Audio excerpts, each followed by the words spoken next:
Hey there, it's Isaac from Powered by Rock here to bring Vaden Lewis from Toadies into the spotlight for a few minutes and make him sweat with some on-the-spot questions. Welcome, Vaden. Are you ready to be put in the spotlight? Oh, sure.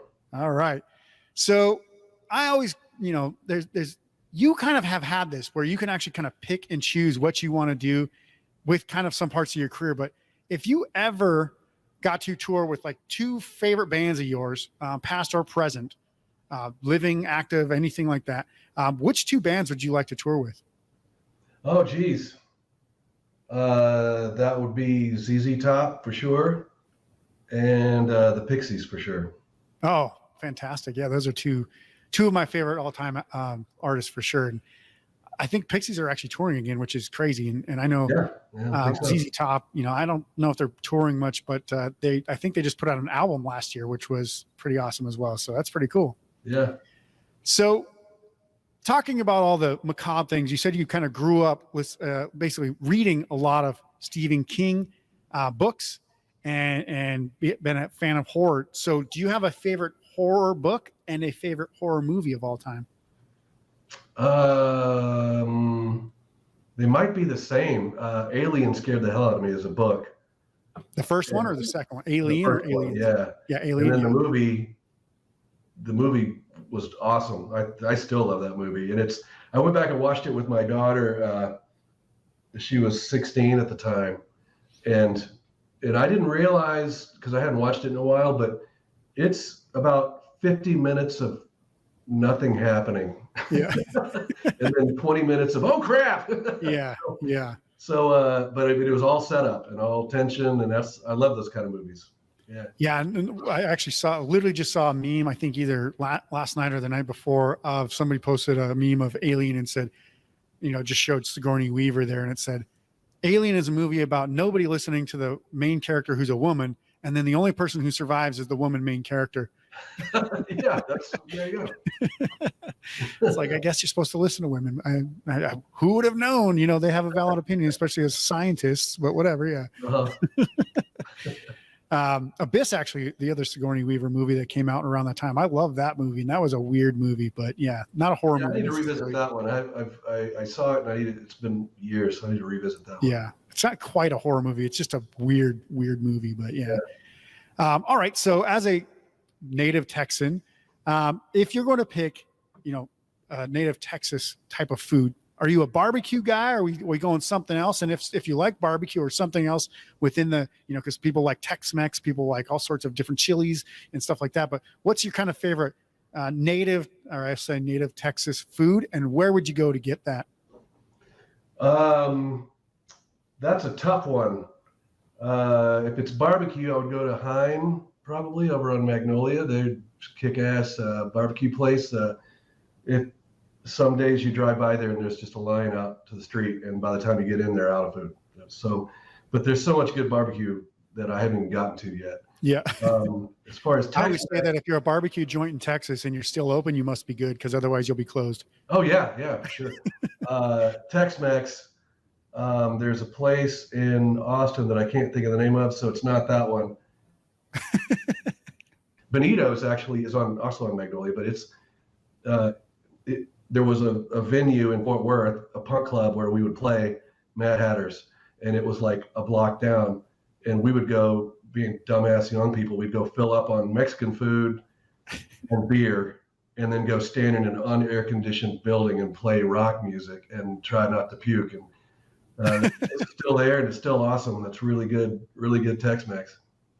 Well, that's funny, because I'll change one of my questions here to kind of match what you just said, because I assume you've drank a lot of Lonestar beer in your time, or a lot of people from Texas have. But can you even possibly estimate? First of all, have you ever drank Lonestar beer? I assume the answer is yes. Correct. I have, yeah. Is it like? I have. Was it copious amounts when you're young? Because I know, like, I grew up I went to the University of Oregon, and Pabst Blue Ribbon was like, if you didn't drink Pabst Blue Ribbon, you weren't drinking beer, like you were drinking something else. And I was like, I hate Pabst Blue Ribbon. And most people did, but generally consensus was you had to be drinking it at a college party or something like that. So you just had to drink it. I remember drinking tables full of it and going, I never liked this beer, but I've drank so much Pabst Blue Ribbon that I could, by the age 25, I was like, I'm done. I can't ever have a Pabst Blue Ribbon again. Are you Yeah, kind of yeah. in that same boat? Could you possibly estimate how many Lone Stars you've ever drank, or was it not that Oh many? my God, no, there's no way. But for Texans, at least back in the '90s, it was Shinerbach, Oh yeah, and good point. now it's national.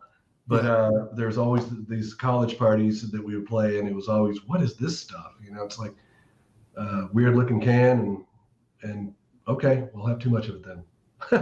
yeah, exactly. Yeah, and I've definitely had some fair share of Shinerbach too. Now, like you said, yeah, you can get other places, but I don't think you can get Lone Star too many places other than kind of in and around Texas still. But Dude, yeah, Toadies have a beer.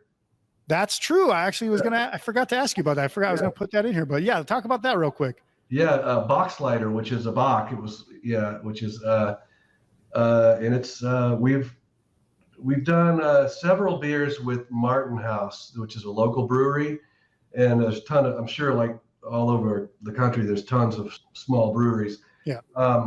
But yeah, we started with them, and we did Rubberneck Red was the first one, and then we did, I think Boxlighter might have been the second one.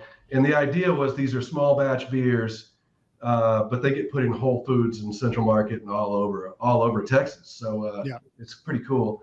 But once it's done, once they're gone, they're gone. And so then we did Boxlighter, and then we did Hell Below and Stars Above, which was a dark beer and a sour beer. And if you mix them together, they're just, it's magic. And then you're on your ass. But Boxlighter had such a good response that they just left it in regular rotation. So that's all over Texas. You can walk in pretty much anywhere and buy a Boxlighter. Yeah, cool. that's awesome. Yeah. I'm going to look to see if I can get some ordered and get it delivered to me somehow, some way, and we'll see how. Yeah, it's tough because of the laws in Texas with alcohol, but Yeah, I've been told you can order a 6-pack of cans, but you just don't specify if they're full or not. And that's interesting. It's between you and me and the walls. Yeah, and nobody else on the internet had to hear that at all. No, nobody would be able to figure that out. All right, so I'm going to throw you a bit of a curveball here. This one I haven't asked a guest yet. It's similar to some questions I've asked guests yet. I'm going to kind of mix two questions. If you had to get into heaven, let's say heaven exists, and obviously being raised religious, but not so religious anymore, I assume, from what I understand about you and your band and the music that you play. If you had to get into heaven and God said, play me the song that I want to hear, what song would you play out of your own catalog that he thinks that you would think he would want to hear to get into heaven? That's an interesting one. There's a lot of what ifs in that one. Yeah. It would be The Appeal.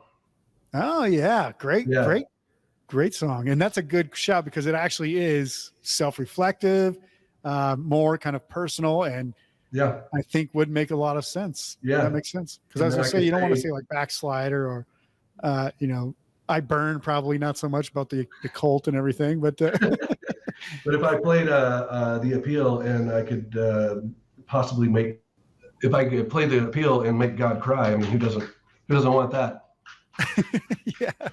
Yeah, then you'd be like, I have the power. Very cool. Yeah, that was awesome. Yeah, I mean that song, I'm gonna have to go back and listen to it again just to see, like, would that make God cry now? Like, I'm gonna go listen to it.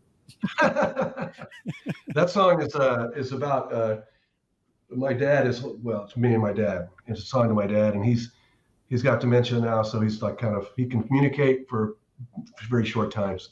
Yeah. But it's like that's just my letter to him, basically. Yeah. So that makes sense. Yeah. Very cool. Well, I appreciate all the time. Obviously, being here today, Vaden, it's been a true an honor. Like I said, I've listened to you since I've been 12 or 11 years old. Loved every single song you've probably ever written and released that I've ever heard. Okay. And, I can't thank you enough for being here. And for everybody who's listening to this and watching this, understand that this man is truly a rock icon in my eyes. And you should be a huge fan of them if you're not already. Go listen to the music. Go check out anything, tours, merch, anything that they have, because your life will be better for it. And I want to thank you so much for your time today, Vaden, and stepping into the spotlight and answering these hot seat questions. Thanks, man. Thanks for having me. Yeah, of course. Guys, make sure to go to the show notes below this episode for the links to the music and watch our full podcast interview as well. Until the next time, rock on.